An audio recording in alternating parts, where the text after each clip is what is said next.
this is what I've got for you today. It's going to be a detailed look into the Biden crime family syndicate influence peddling bribery scandal. And what must the president have known? Contrary to see no evil declaration of no evidence, evidence of the Biden crime family influence peddling is abundant. It includes emails, text messages, bank reports, testimony, and much more. 8 compilations of evidence are here, and more evidence of domestic and offshore banks. Thousands of archived emails sent under aliases, direct testimony, and other sources. All this evidence establishes a principal fact and leaves a critical question. The principal fact is that during Joe Biden's 2 terms as vice president, the influence of his public office was sold to governments and nationals in at least 4 countries in the tune of $20 million. The dubious nature of these transactions triggered more than 170 activity reports from U.S. banks. These funds were deposited into 20 Biden family shell corporations, then distributed to as many as 9 different family members, including some of the president's grandchildren. The scandal is not wild speculation, it's not political vendetta or a crazy conspiracy theory. Based on the evidence accumulated so far, the corruption appears to be real and extensive. The critical question is whether Biden personally knew and participated in this enterprise, which I believe he's the ringleader. He's the big guy. Evidence or impeachment should turn on this question. Was the influence peddling scandal conducted without his knowledge and involvement? Just the illusion maybe of access to Biden being sold by Biden family members like Hunter and Jim, Joe's brother?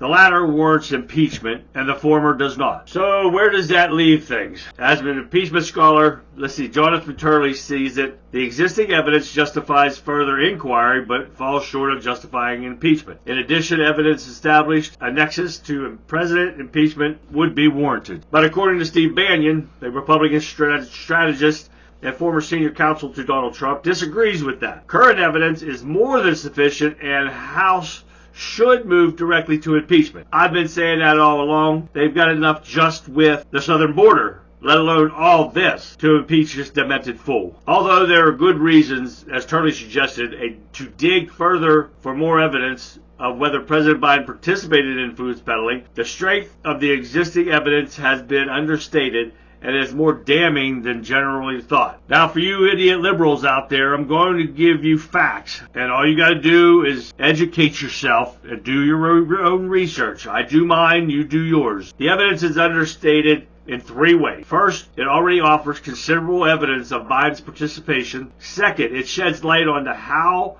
proceeds have been distributed and pointed to additional witnesses. Third, and mostly important, it undermines the plausibility of the only competing theory that influence peddling operation was conducted without the president's involvement. First claim, no evidence. It's not that there's no evidence of influence peddling, but the evidence does not implicate Joe Biden exactly. But with the checks written by Jim to Joe shows where the money come from, and that's still influence peddling. That's still him directly involved. But let's get into the rest of this. Hunter and associates were not working with Joe by grifting using his name without his knowledge or cooperation. The claim is that the evidence does not show any involvement by Joe, but it does. President Biden shows up in the evidence quite often in emails, text, dinners, and elsewhere with clients of the business, international travel excursions with Hunter, on Air Force 2, in visits to White House, VP residence, golf outings, and elsewhere, and the testimonies of whistleblowers, associates, and big clients, the Burisma executive who says he paid Joe Biden $5 million.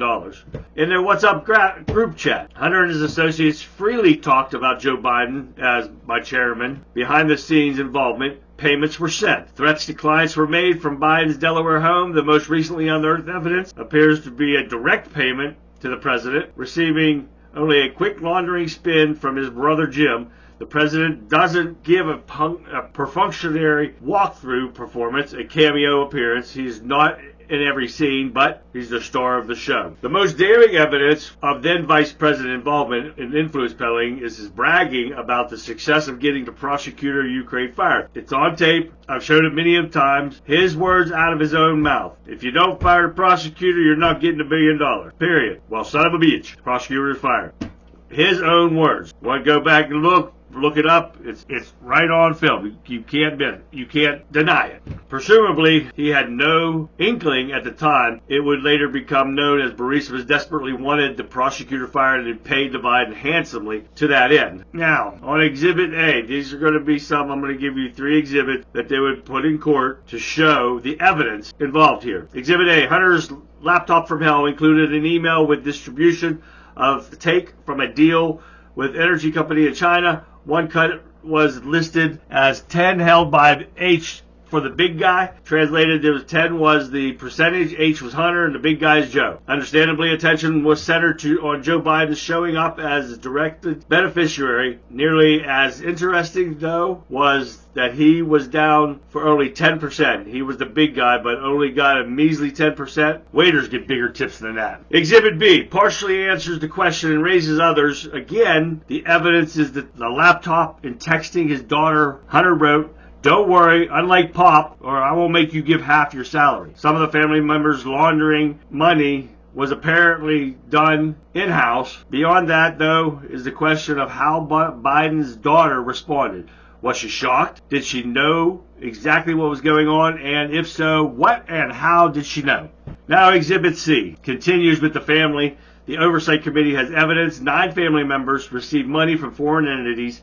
Along with Exhibit B, this would seem to offer at least partial answer to the president's mocking question. Where's the money? His family may be getting a bit of the inheritance early, but beyond the distribution itself, it might be enlightening to know how each of the family members reacted to these gifts. Did they understand where it was coming from, and did they ask about it?